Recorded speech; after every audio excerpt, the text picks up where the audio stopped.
আসসালামু আলাইকুম ভিউয়ার্স। আমরা ঘুমানোর সময় অনেকেই দোয়া পড়ি না পড়ে ঘুমিয়ে যাই, যার কারণে ঘুমের ঘরে অনেক সময় দুঃস্বপ্ন দেখি, খারাপ স্বপ্ন দেখি।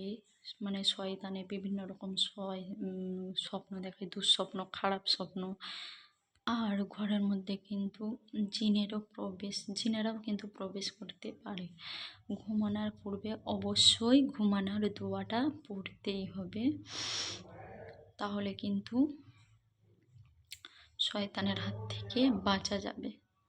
দোয়াটি হলো আল্লাহুম্মা বিসমিকা আমুতু ওয়া আহিয়া।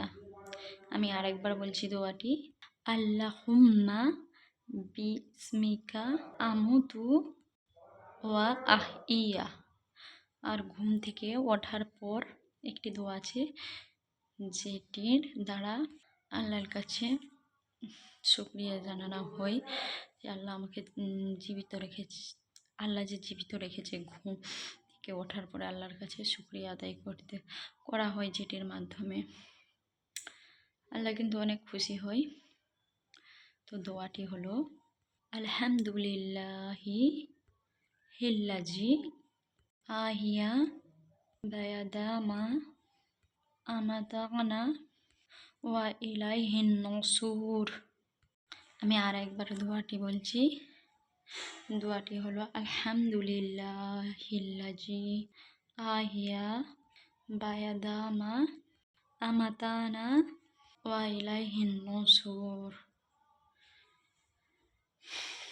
এই দোয়াটি ঘুম থেকে ওঠার পরে পাঠ করলে দিনটাই ভালো যাবে। শুরুতেই আল্লাহর নাম নিয়ে ঘুম থেকে ওঠা অনেক ভালো। আসসালামু আলাইকুম।